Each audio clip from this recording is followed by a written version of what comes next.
né? Dou um bom dia a todos vocês e que a graça do nosso Senhor Jesus Cristo possa estar conosco neste momento. Eu anseio muito que o Senhor, né, dos altos céus, possa enviar o Santo Espírito para que possamos hoje entender essa mensagem que vai ser passada aqui. Porque veja só, queridos, a mensagem de John de Wagner, de 1888, é uma mensagem que vai fazer com que nós subsista nos últimos dias. E que é uma mensagem que vai nos ajudar a estar preparado não hoje, mas agora, se assim nós crermos. E hoje eu quero falar com vocês sobre uma mensagem que foi uma das mensagens da mensagem da justificação pela fé que tocou muito o meu coração e que me fez entender amplamente o que era essa mensagem de 88 nas Escrituras. E hoje eu vou falar sobre a liberdade em Cristo Jesus. E uma coisa interessante que eu vou falar para vocês, que eu descobri através das Escrituras, que essa liberdade em Cristo Jesus, Jesus já nos deu. E hoje nós vamos ver nas Escrituras, não em qualquer outro livro, mas nas Escrituras, que essa liberdade Cristo já nos deu. E que o que nós podemos fazer neste momento, no agora, é aceitar essa liberdade, porque Ele já nos deu. E eu quero ir com vocês no livro de Gálatas.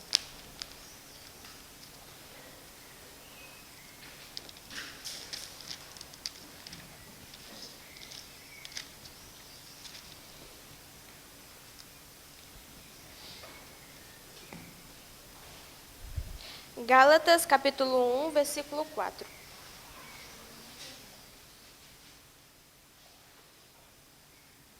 Gálatas 1, verso 4.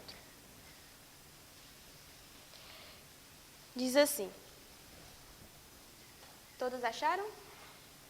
Amém. A palavra diz assim: o qual se deu a si mesmo por nossos pecados, para nos livrar do presente século mau, segundo a vontade de Deus, nosso Pai. Olha só que interessante. Cristo, ele veio para nos libertar do presente século mau. Eu lembro que quando eu ia para a igreja, participava dos cultos e tudo lá onde eu morava, eu ouvi, eu acho que umas 2 ou 3 pregações que o pregador falava sobre esse texto, que Cristo veio para nos libertar do presente século mau. Só que o pregador falava que esse presente século mau era o quê? Talvez vocês já tenham ouvido, que era o mundo lá fora, que Cristo veio para nos libertar do mundo lá fora.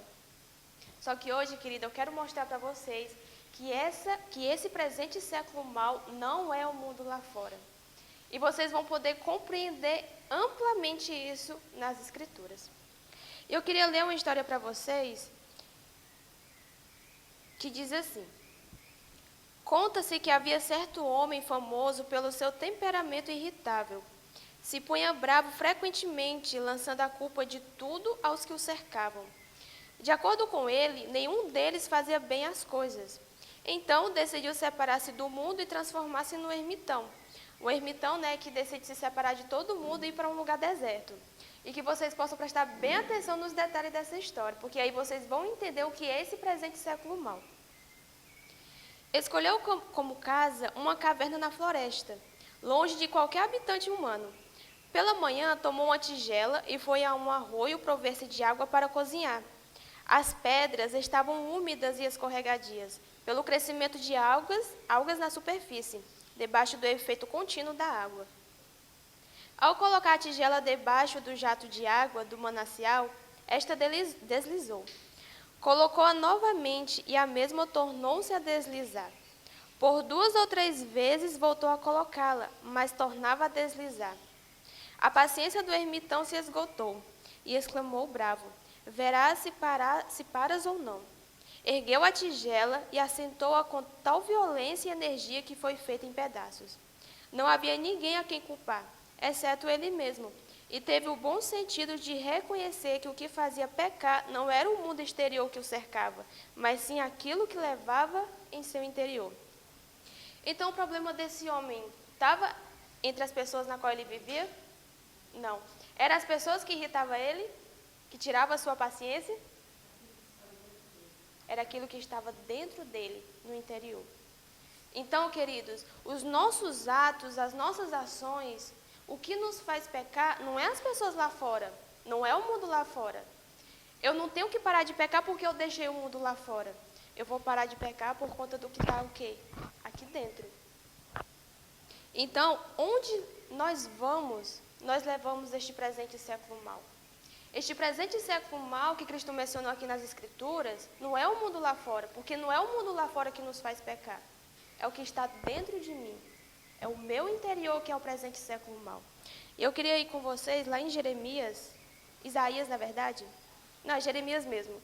Jeremias 17, verso 9.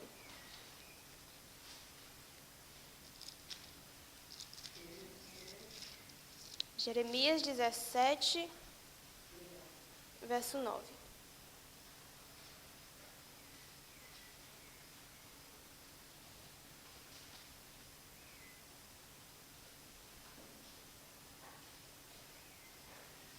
Jeremias 17, verso 9 diz assim: enganoso é o coração mais do que todas as coisas, e perverso.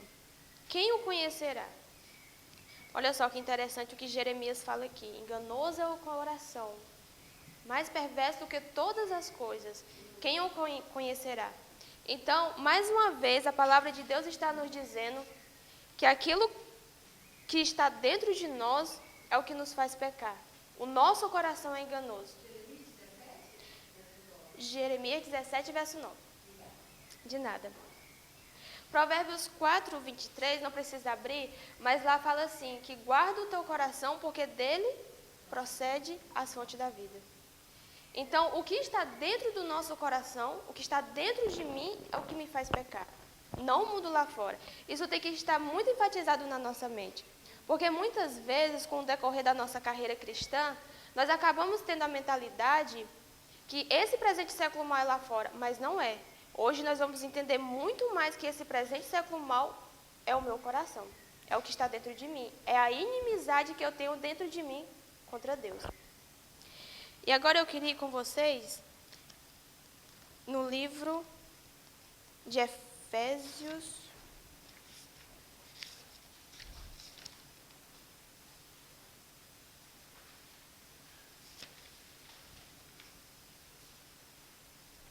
Na verdade, não é Efésios, 2 Timóteo.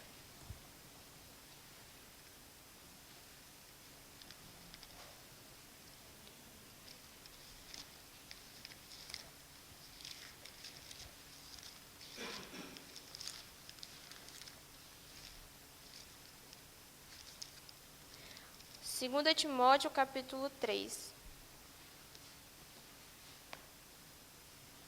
A partir do verso 1.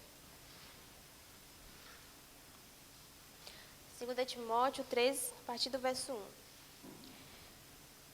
Diz assim: sabe, porém, isto, que nos últimos dias sobrevirão tempos trabalhosos, porque haverá homens amantes de si mesmos, avarentos, presunçosos, soberbos, blasfemos, desobedientes a pais e mães, ingratos, profanos, sem afeto natural, irreconciliáveis, caluniadores, intemperantes, cruéis, sem amor para com os bons, traidores, obstinados, orgulhosos, mais amigos dos deleites do que amigos de Deus, tendo aparência de piedade, mas negando a eficácia dela. Destes, afasta-te. Olha só, isso foi outra coisa que eu aprendi em pregações das pessoas. Quando elas iam falar sobre esse texto, elas falavam assim: todas essas características, se vocês verem em uma pessoa, o que é para fazer? Se afasta dela. Se afasta dela. Mas se agora nós entendemos que o presente século mal está dentro do meu coração, de quem é que eu devo me afastar? De mim mesmo. Devemos nos afastar. Oi? É isso que a gente vai descobrir hoje. Então, esse presente século mal, todas essas características que estão aqui, todas elas nós temos. Não é uma e nem outra. Talvez nós possamos dizer assim: eu sou obediente ao meu pai e minha mãe, mas eu não sou impaciente. Ou eu sou isso, sou aquilo, mas eu não sou aquilo outro. eu tenho algumas características que estão aqui. Eu estou lutando com Deus para que isso possa sair de mim. Não, queridos. Todas essas características nós temos. Porque essas características aqui que a gente acabou de ler, ela habita no presente século mal, que é o meu coração. E no fim ele diz, deixes afasta-te. E mais uma vez eu falo, não é para se afastar das pessoas do mundo lá fora que tem essas características. É para se afastar de mim mesmo. E como a irmã perguntou, nós vamos descobrir como que nós vamos se afastar disso tudo. Como que nós vamos se afastar de todas essas características que provêm do meu coração, que é a inimizade contra Deus. E como eu falei no início, essa mensagem, o centro dela é falando sobre a liberdade. E agora nós vamos ver nas Escrituras como que nós vamos ter essa liberdade de todas essas coisas que habitam no meu coração desse presente século mal. E queridos, eu queria muito que vocês prestassem atenção em cada versículo que vai ser falado. Em cada versículo. Observe os detalhes de cada versículo do que Cristo vai nos falar neste momento. Os textos que eu escolhi são todos os textos lá de Isaías que falam sobre a questão da liberdade. E eu queria que nós fôssemos agora em Isaías 42, verso 7.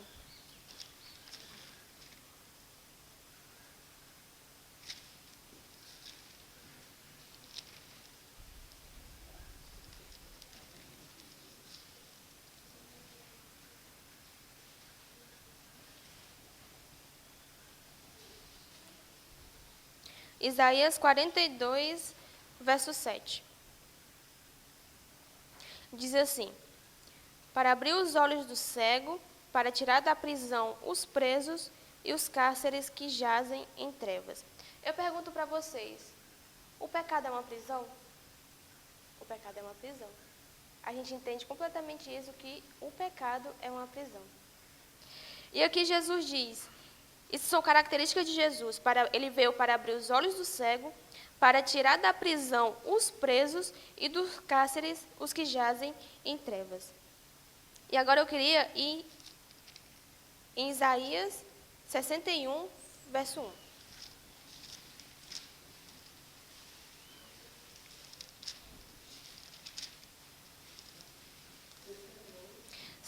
Verso 1.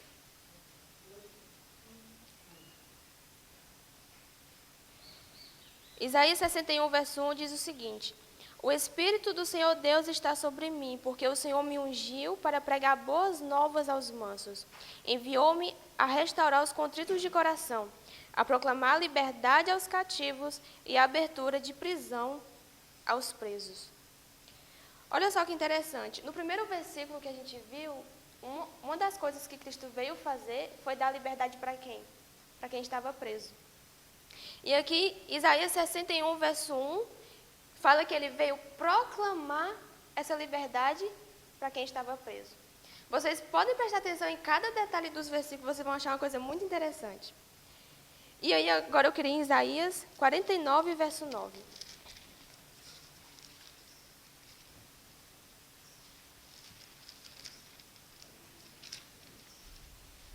Isaías 49, verso 9.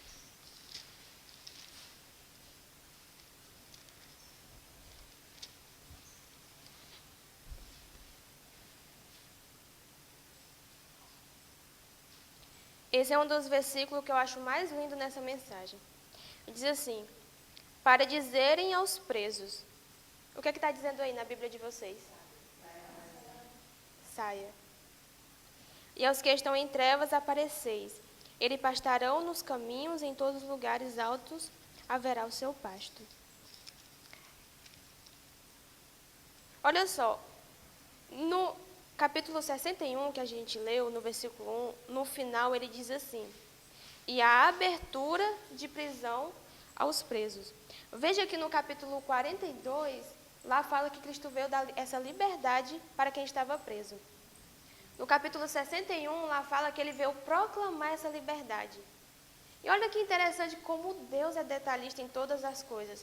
Porque no final do verso 61 ele diz: e a abertura de prisão aos presos. Então, ele veio para proclamar essa liberdade a todos nós, e ele fez mais o que ainda? Ele abriu as portas dessa prisão. Ele deixou essas portas abertas. E em Isaías 49, verso 9, deixa eu achar aqui de volta. Diz assim: para dizeres aos presos, saia. Olha só o que Cristo está nos dizendo hoje. Ele veio proclamar essa liberdade, ele deixou as portas abertas, e ele ainda falou o que para nós? Saiam. Ele falou só sai. Vocês veem que essa liberdade que Cristo veio nos dar para nos libertar do pecado, do presente século mal que habita dentro de mim, ela já estava descrita nas Escrituras? Não que eu vou ainda receber essa libertação. Eu já ouvi muitos dizer, e até eu mesmo já disse, Deus vai me libertar do pecado. Mas não, Deus não vai me libertar do pecado. Ele já me libertou. Ele já me libertou. Porque ele veio proclamar essa liberdade para mim. Olha só os detalhes. Ele disse que ia dar essa liberdade, ele proclamou essa liberdade, ele abriu as portas e ainda falou, sai. Amém por isso? Eu fico maravilhada com essa mensagem. Por isso que eu falo que essa mensagem foi uma das mensagens que me fez entender o que é de verdade essa mensagem de 88. Essa mensagem na qual Deus usou Jones e Wagner para trazer até nós. Porque tudo já está descrito na Bíblia. Sabe qual é o nosso papel nesse momento? É o que a gente vai ver. Abram comigo em Salmos 116, verso 16. Salmos 116, verso 16.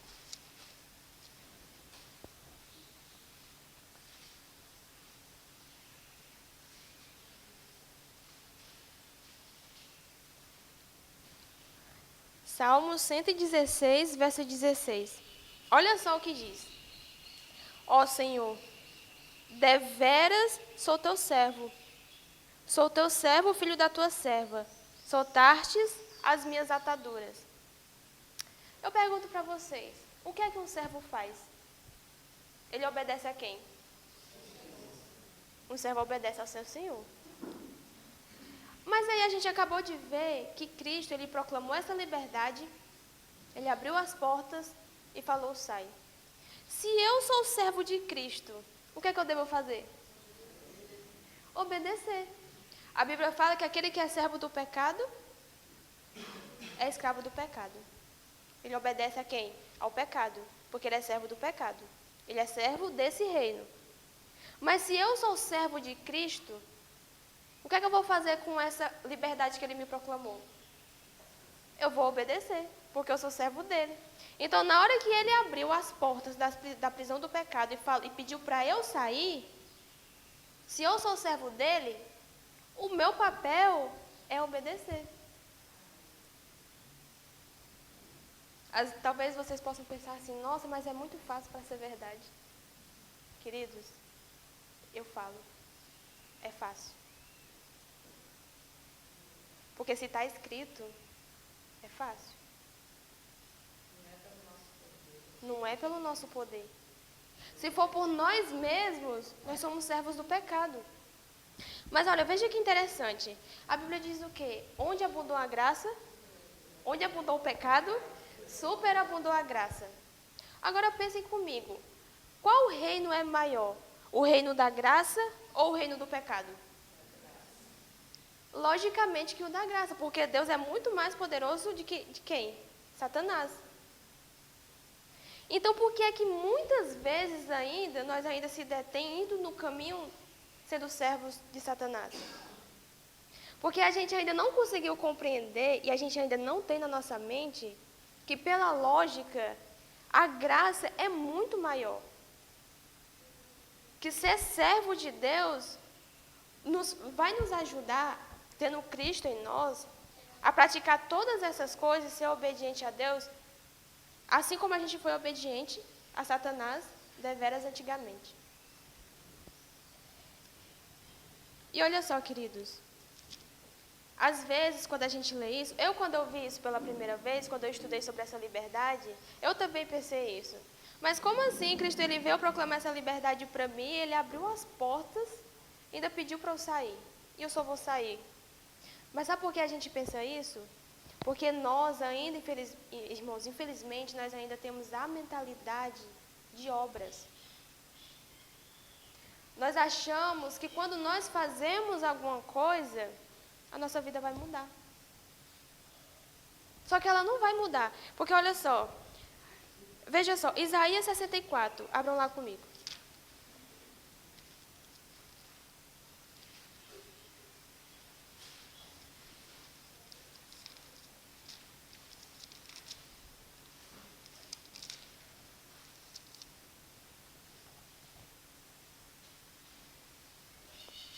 Isaías 64, verso 6.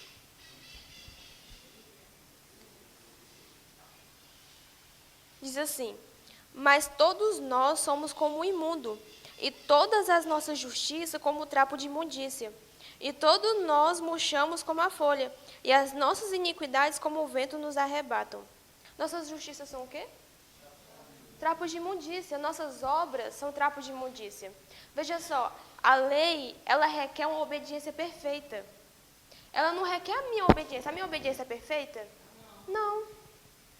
Por mais que eu faça um ato bom, ainda não é como a lei quer, porque é nossas obras, que é trapo de imundícia. A lei ela não vai querer nossas obras, mesmo que seja algo bom. E veja, a gente aprendeu que o nosso coração é um presente século mau. E que nosso coração é desesperadamente corrupto. Veja só, se você pegar uma pessoa que hoje, ela cometeu, sei lá, assassinato, adultério, roubou. Se você conversasse com essa pessoa há uns 10 anos atrás, talvez a pessoa dissesse assim, mas eu nunca faria isso. Mas ela fez. Eu conheço uma pessoa que conviveu comigo, que ela jurava que ela nunca cometeria assédio com uma criança. E ela cometeu, anos depois. Então a gente pode confiar no nosso coração? Não. Então, mesmo que a gente faça atos bons, a gente achando que é atos bons, a lei ela não vai aceitar, porque são minhas obras. E as minhas obras, como a Bíblia falou, são trapos de imundícia. A única obediência que a lei vai aceitar é a obediência de quem? De Cristo. Porque foi o único que viveu aqui nessa terra que não pecou, jamais ele pecou. Então, a única obediência que a lei vai aceitar é a obediência de Cristo. Então, para a lei aceitar a minha obediência, já que eu pequei deveras no passado, ela só vai aceitar com quem? Com Cristo, quando ele estiver em nós. A lei só vai aceitar as obras de Cristo. E quando Cristo habitar em mim, quais obras serão feitas? As de Cristo, não as minhas. Então a lei ela só vai aceitar as obras de Cristo. Vamos lá em Isaías capítulo 1, verso 5. Isaías capítulo 1, verso 5.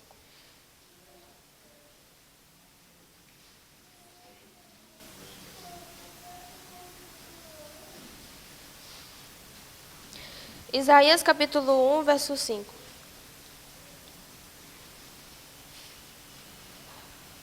Diz assim: porque sereis ainda castigado, se mais vos rebelareis. Toda a cabeça está enferma, e todo o coração fraco. Desde a planta do pé até a cabeça não há nele coisa sã, senão feridas e inchaços, e chagas podres não espremidas, nem ligadas, nem amolecidas com óleo. Olha só, aqui ele está falando, isso remete à doença da lepra.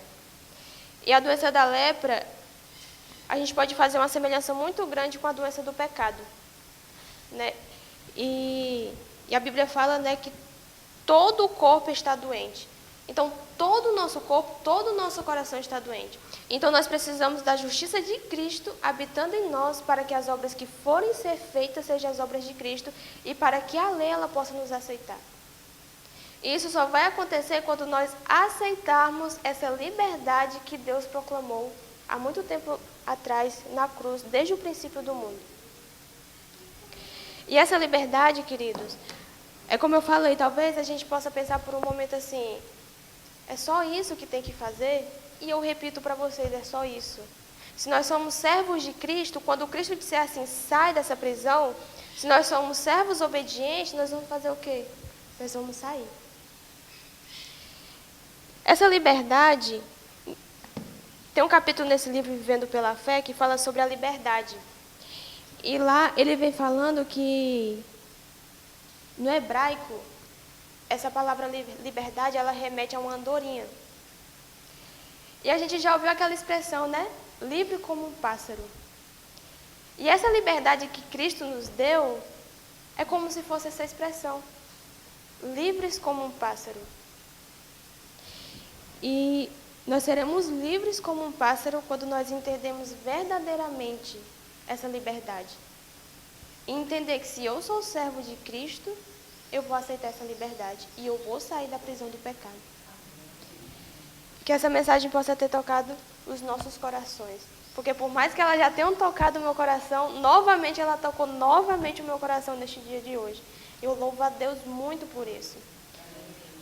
E eu anseio muito que... Porque eu só falo aos ouvidos, mas quem fala ao coração é o Espírito Santo. E que o Espírito Santo possa ter falado com vocês neste dia, nesta manhã. E que possamos sair daqui e meditar nessa liberdade. E quando nós formos falar com o Senhor, falar para Deus, Senhor, eu vi os textos de que o Senhor já me deu essa liberdade. Então, Senhor, me ajuda a aceitar essa liberdade. Que Cristo possa viver em mim. E que quando Ele disse para mim, para eu sair dessa prisão, eu saia, meu Pai. Que eu seja servo Teu e que eu possa sair em obediência a Ti. Que essa possa ser a nossa oração. Em nome de Jesus. Amém.